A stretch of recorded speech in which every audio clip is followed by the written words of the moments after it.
வணக்கம் நண்பர்களே. நவராத்திரியின் 6ஆம் நாளில் நாம் வழிபடும் தெய்வம் காத்தியாயனி தேவியாகும். காத்தியாயனி துர்க்கையின் 6வது வடிவம்.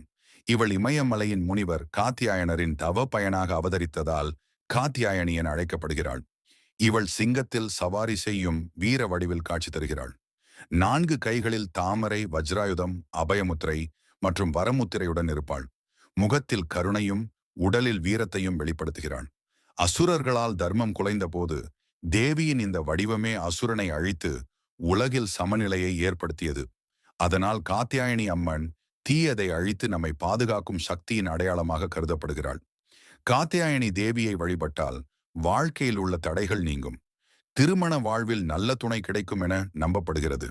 மேலும் தைரியம், நம்பிக்கை, வெற்றி ஆகியவை பெருகும். நவராத்திரியின் இந்த 6ஆம் நாளில் காத்தியாயனி தேவியை மனமாறி பிரார்த்தனை செய்தால் எத்தனை சவால்களும் எளிதில் கடந்து செல்லலாம். காத்தியாயனி தேவியை வணங்கி நம் வாழ்விலும் வெற்றியும் நிம்மதியும் பெறுவோம்.